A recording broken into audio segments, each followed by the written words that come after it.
መድፈኞቹ አዲስ ኮከብ ተጫዋችን በዝውውር ራዳራቸው ውስጥ ሊያስገቡ ችለዋል። ይሄ ተጫዋች ማን ነው? የበለጠ ስለዚህ ተጫዋች መረጃዎችን የማደርሳችሁ ይሆናል። አንድ ሌላ የመሃል ተከላካይ ደግሞ ከክለቡ ጋር ስሙ እየተያዘ ይገኛል። የቀድሞ መድፈኛ ነው። ይህ ተጫዋች ማን ነው የሚለውን በደንብ የምንመለከት ነው የሚሆነው። ለቻናሉ አዲስ የሆናችሁ ቤተሰቦች ላይክ፣ ሰብስክራይብ፣ ሼር አድርጉ። እንዲሁም ደግሞ በተለይ ሰብስክራይብ እያደረጋችሁ የበለጠ ተከታዮችን እንድናፈራ ስንል በአክብሮት እጠይቃለሁ። እስከ መጨረሻው ከኔ ጋር የአብሮነት ጊዜ እንዲኖራችሁም እጋብዛለሁ። አብራችሁኝ ቆዩ። ያው አርሰናል በተደጋጋሚ አሁን ላይ የዝውውር መስኮቱ ከተከፈተበት ቀን ጀምሮ ስሙ ከተለያዩ ተጫዋቾች ጋር እየተያዘ ይገኛል። በተለይ ደግሞ በፊት መስመር ላይ የሚለቃቸው በርካታ ተጫዋቾች መኖራቸውን ተከትሎ ከተለያዩ ተጫዋቾች ጋር ስሙ እየተገናኘ ነው። ከቀን ወደ ቀንም እነዚህ ስሞች ከፍ ከፍ እያሉ ሌሎች አዳዲስ ተጫዋቾች እየተጨመሩበት እየተመለከትን እንገኛለን ማለት ነው። ዛሬም ሌላ አዲስ ስም ነው የምንመለከተው። እጅግ በጣም ትኩረትን እየሳበ ነው። ይህ ተጫዋች በተለይ በዓለም ዋንጫው እያሳዩ ያለው ፐርፎርማንስ የበርካቶችን ትኩረት የወሰደ እንደሆነ ይታወቃል። ኖርዌያዊው አንቶኒዮ ኑሳን የበለጠ በአርቢ ላይፕዚግ ቤት ባሳለፍነው የውድድር ዓመት እንዲሁም ደግሞ ላለፉት ዓመታት በደንብ ተመልክተነዋል ማለት ይቻላል። ያው ለዓመታት ብሎ መናገር አይቻልም፣ ምክንያቱም ገና ወጣት ተጫዋች ነው። በአርቢ ላይፕዚግ ቤት ደግሞ በተለይ የተመለከትነው በቅርብ ጊዜ ነው። በ2004 ነው ኦልሞስት ክለቡን ተቀላቅሎ ድንቅ ጊዜን እያሳለፈ የሚገኘው። ትልልቅ ቁጥሮች ምናልባት ላያስመዘግብ ይችላል፣ ግን 21 ዓመቱ ነውና ትልቅ ተስፋን ምናልባት እየሰጠ ነው ቢባል ግነት አይመስለኝም። አንቶኒዮ ኑሳ ኦልሞስት 2025 ላይ የተገኘ አይነት ታለንት ነው። የበለጠ በኖርዌይ እግር ኳስ ውስጥ ተጽዕኖዋቸውን ከፍ እያደርጉ ይመጣሉ ተብሎ ከሚጠበቁ ተጫዋቾች መካከልም ይመደባል። ምናልባትም በአጠቃላይ አውሮፓ ላይ ካሉ ድንቅ ዊንገሮች መካከልም በሚቀጥሉት ዓመታት ይሆናል ተብሎ ይገመታል። ይህ ኖርዌያዊ ኢንተርናሽናል የዘር ሐረጉ የሚመዘዘው ከናይጄሪያ ነው በነገራችን ላይ እና የበለጠ ማርቲን ኦዴጋርድ፣ ኤርሊንግ ብራውት ሃላንድን ከተመለከታችሁ በኖርዌይ ሊግ ውስጥ ኦልሞስት ብዙ አሳልፈዋል ለማለት ይከብዳል። ቶሎ ነው በፍጥነት ነው ከኖርዌይ ሊግ ወጥተው ራሳቸውን በአውሮፓ ሊጎች ውስጥ በሪያል ማድሪድ እንዲሁም ደግሞ በሬድቡል ተመልክተነዋል። ኤርሊንግ ብራውት ሃላንድን ለምሳሌ ያክል።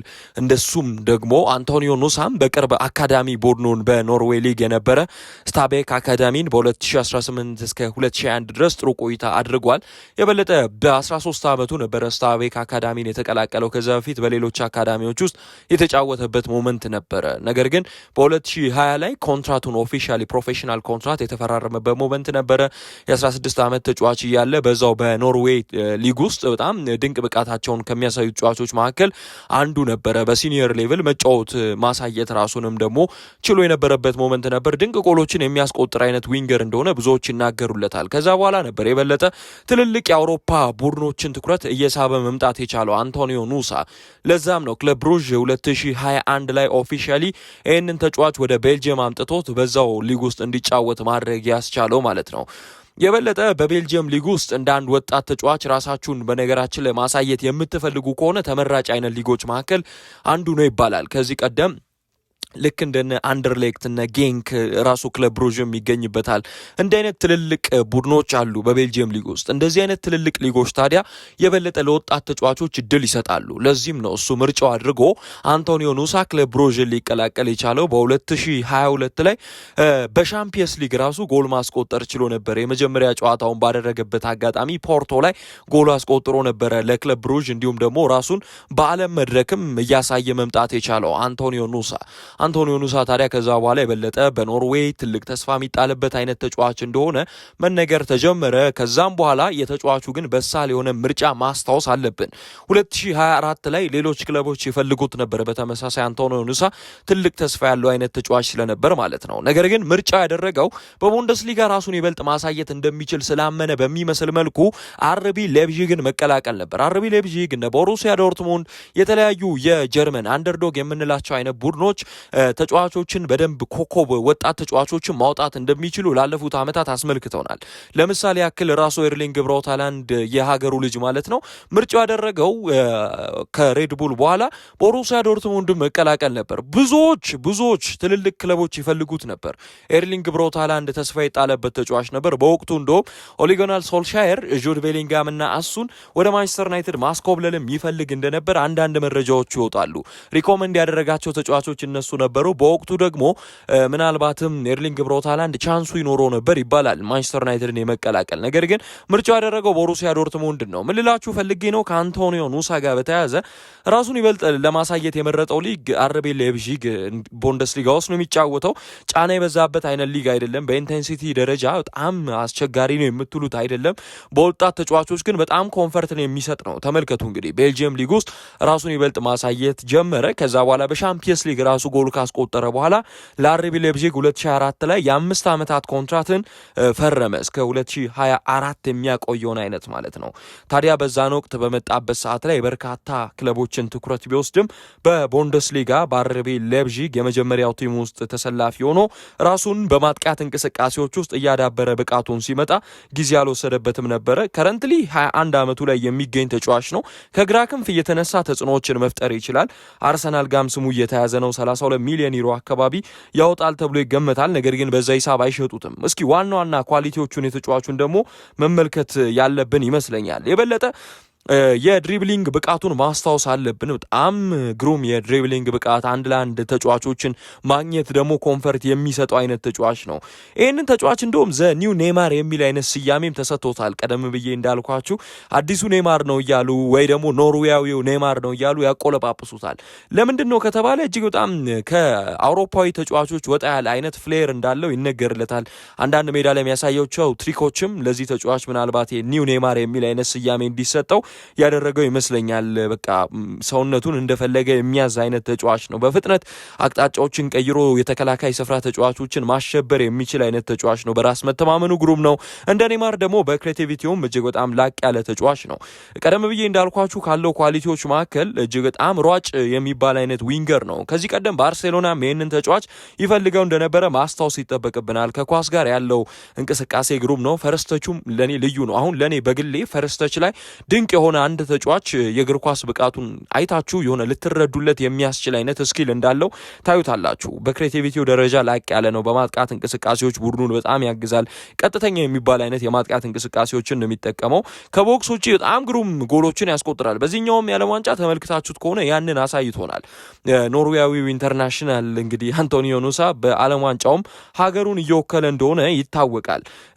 ታዲያ በዚህኛው የዓለም ዋንጫም የኖርዌይ ብሔራዊ ቡድን የዓለም ዋንጫ ጉዞ ምን አይነት ድንቅ እንደሆነ ማስታወስ አለብን።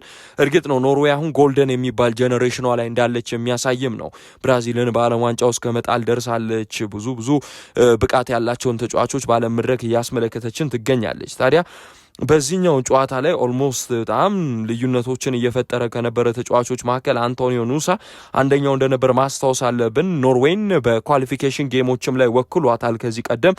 አሁን ላይ ደግሞ በዓለም ዋንጫው ጥሩ ብቃታቸውን እያስመሰከሩ ካሉ ተጫዋቾች መካከል አንዱ አንቶኒዮ ኑሳ ነው። ያስቆጠረው ግሩም ጎል ብዙዎቻችሁ ምናልባት የምታስታውሱት አይነት ይመስለኛል። አንቶኒዮ ኑሳ ሲታወስ በዚህኛው የዓለም ዋንጫ ኮትዲቫር ላይ ያስቆጠራት ግሩም ጎል አብራ የምትታወስ አይነት ናት።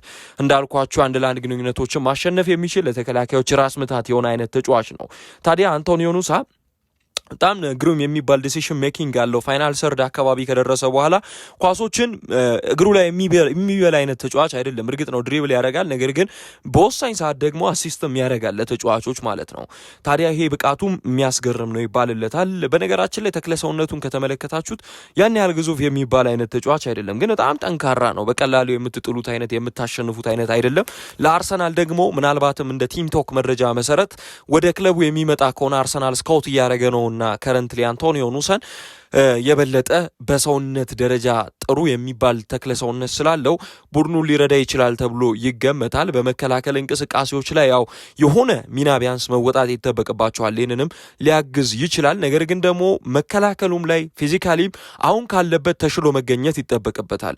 ከጨዋታም ኮንሲስተንሲ ይጎሏል የሚባል ሀሳቦች ይነሳል። ለዚህ ነው አሁን ወጣት ተጫዋቾችን በጣም ትልቅ ዋጋ ይለጠፍባቸዋል። ከዛ በኋላ የሚለጠፍባቸው ዋጋ ጫና ይፈጥርባቸዋል። አንድ ጨዋታ ላይ ተመለከቷቸውና በጣም ስታር ናቸው ተብለው ይለጳጳሳሉ።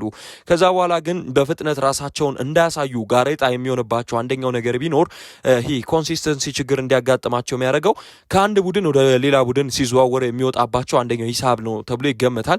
በነገራችን ላይ አርሰናል ብቻ አይደለም ይህንን ተጫዋች የሚፈልገው ቶተናምም ጭምር ነው። ከ50 እስከ 55 ሚሊዮን ዩሮ አካባቢ ያወጣል ተብሎ ይገመታል። ኦልሞስት ከ43 ሚሊዮን ፓውንድ ጀምሮ ማለት ነው። ታዲያ አርሰናል በግራ ክንፍ ላይ በጣም ብዙ ተጫዋቾችን እየተመለከተ ነው። ዞሊስ አለ ለምሳሌ። ዞሊስ ኦልሞስት የሊያንድሮ ትሮሳርድ ምትክ ሆኖ ነው የሚመጣው። ምናልባት እንደኔ አመለካከት አርሰናል ይህንን ተጫዋች ሁነኛ ፈላጊ ሆኖ ብቅ የሚል ከሆነ የጋብሪኤል ማርቲኔሊ መልቀቅ የዚህ ተጫዋች ዝውውር ላይ ዲፔንድ ሊያደርግ ይችላል ብዬ አስባለሁ። ቶተናሞች የበለጠ ተጫዋቹን የማስፈረም እድል ሊኖራቸው ይችላል በእኔ አመለካከት። ምክንያቱ የፊት መስመራቸውን የበለጠ አጠናክረው ወደ ገበያው ለመውጣት ጥረት እያደረጉ ይገኛሉ። ተጫዋቾችን በፍጥነት ዝውውሮችን ያጠናቅቃሉ። ገንዘቦች የሚጠየቁትን ገንዘብ ለመክፈል ችግር የለባቸውም። አርሰናል ደግሞ ይበልጥ የተጠና አይነት የዝውውር መስኮት ነው እያሳለፈ የሚገኘው። በችኮላ የሚወስነው ውሳኔ እንደሌለ አንድሪያ ቤርታ አንዳንድ መረጃዎች ሲወጡ እንደቆዩ ማስታወስ ይጠበቅብናል። ስለዚህ አንቶኒዮ ኑሳ ላይ ፈጥኖ በዝውውሩ ሊሄድበት የሚችለው አይነት ተጫዋች አይደለም። ምናልባትም አሁን ላይ ታርጌት ያደረጋቸው ተጫዋቾች የማይሳኩለት ከሆነ ልክ እንደነ ጋብሪኤል ማርቲኔሊ አይነት ተጫዋቾች ባካፕ ሆኖ እሱንም ሂሳብ ላይ ጣም ቅናሽ ካለ ነው ሊመጣ የሚችለው ተብሎ ይገመታል። አሁን ላይ ከዓለም ዋንጫ ተሳትፎ በኋላ በተለይ ደግሞ ሂሳቡ ስንት እንደሚጨምር አይታወቅም የአንቶኒዮ ኑሳ። ስለዚህ አርሰናሎች የዚህ ተጫዋች ዝውውር ላይ በእርጋታ ነገሮችን ሊመለከቱ ይችላሉ ተብሎ ይገመታል። ግሩም ፕሮፋይል አለው። እርግጥ ነው ለሚካኤል አርቴታ የሚመች አይነት አንድ ለአንድ ማሸነፍ የሚችል በጣም ፈጣን ለትራንዚሽን የሚመች አይነት የግራ ክንፍ ተጫዋች ነው። ወጣት ነው። ገና 21 ዓመቱ ላይ የሚገኝ ነው። ሎንግ ተርም ፕሮጀክት ልሰሩበት የምትችሉት አይነት ተጫዋች ነው። የፕሬሲንግ እንቅስቃሴዎች ላይ ሊያግዝ የሚችል ግሩም ወርክ ሬት ያለው የአርቴታ ዲፌንስ ሊጀምር የሚችለው ከፊት ለፊት ነው። የበለጠ ተጫዋቾች ፕሬስ ማድረግ ይጠበቅባቸዋል። ያንን ደግሞ ሊያሟላ የሚችል አይነት ተጫዋች እንደሆነ ይታወቃል። ከኔማር ጋር እያመላሳሰሉት ይገኛሉ። ያንን ማሳየት ይችላሉ የሚለው የሚጠበቅ ነው። ነገር ግን ተጫዋቹ ኦልሞስት የሚቀጥሉት አመታቶች ላይ ምን ያሳያል ተብሎ የሚጠበቅ አይነት ነገር ግን በጣም በዓለም አቀፍም ደረጃ ካሉ ተጫዋቾች መካከል በወጣቶች ውስጥ ትልቅ ተስፋ የተጣለበት አይነት ተጫዋች እንደሆነ ማስታወስ አለብን። ሌላው አንድ ተጫዋችን እስኪ መረጃ ልጠቁማችሁ። እርግጥ ነው በዚህ ሰዓት ላይ አርሰናል የመሃል ተከላካይ ያስፈልጓል የሚለው ጉዳይ አጠያቂ ቢሆንም ከሰሞኑ ግን አንዳንድ መረጃዎች ኮንስታንቲኖስ ማቭሮፓኖስን ከአርሰናል ጋር ስሙን እያያያዙት ይገኛሉ። ይህን ተጫዋች ብዙዎቻችሁ ከዚህ ቀደም በአርሰናል ቤትም ተጫውቶ እንዳሳለፈ የምታስታውሱት ይመስለኛል። ከ2018 እስከ 2022 በመድፈኞቹ ቤት ውስጥ ያሳለፈበት ወቅት እንደነበር ማስታወስ አለብን። ከዛ በኋላ ወደ ጀርመኑ ክለብ ይቅርታ እስከ 2022 አልኩኝ። ከ2018 ላይ ፊርማውን ለአርሰናል አኖረ። በቬንገር ስር ነው በነገራችን ላይ የመጀመሪያ ፊርማውን ኦልሞስት ያኖረው። አርሰናል እንደውም ለተጫዋቹ የከፈለው 2.1 ሚሊዮን ፓውንድ አካባቢ እንደነበርም ማስታወስ አለብን። ከዚህ ቀደም በዛው በግሪክ ነበር የሚጫወተው። ተስፋ ከተጣለባቸው የመሃል ተከላካዮች አንዱ እንደነበር ይታወሳል። በጣም ጥሩ የሚባል ተክለ ሰውነት ያለው ግዙፍ ነው። ገና በልጅነቱም ወደ አርሰናል ሲመጣ ፊዚካሊ ከፕሪሚየር ሊጉ ጋር ፊት ሊያደርግ የሚችል አይነት ተጫዋች ነው ብሎ በማሰብ ነው አርሴን ቬንገርም ይህንን ተጫዋች ሊያመጣው ችሎ የነበረው። በማንቸስተር ዩናይትድ ፕሪሚየር ሊግ ጨዋታ ላይ ይሄ ተጫዋች ተሰልፎ በጣም በርካቶችን ትኩረት ስቦ እንደነበር ይታወሳል። በአርሰናል መለያ ማለት ነው። በዛን ወቅት ነበር የበለጠ ክለቦች እንዲመለከቱት የቻሉት። ከዛ በኋላ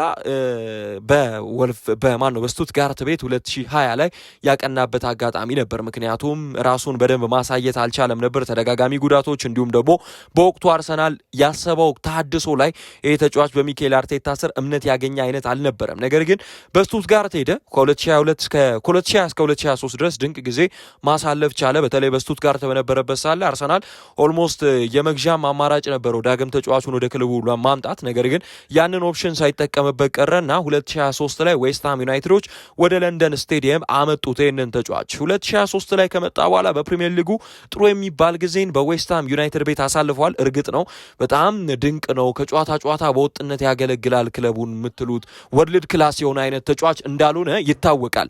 ይህንንም ተከትሎ ምናልባትም ይህ ተጫዋች የሚቀጥሉት አመታቶች ላይ ልዩነትን ሊፈጥሩ ከሚችሉ ተጫዋቾች መካከል አንዱ ነው ተብሎ ይገመት እንደነበር ማስታወስ አለብን። ታዲያ ኮንስታንቲኖስ ማቭሮፓኖስ አሁን ላይ ስሙ ከአርሰናል ጋር በተደጋጋሚ እየተገናኘ ይገኛል። ለምንድን ኦልሞስት በፕሪሚየር ሊጉ በአርሰናል መለያ ከዚህ ቀደም ራሱ ማሳየት አልቻለም። አሁንም ቢሆን በአርሰናል ቢመጣ የነ ዊሊያም ሳሊባን ቦታ የሚጋፋ አይነት ተጫዋች ሆኖ ላይሆን ይችላል።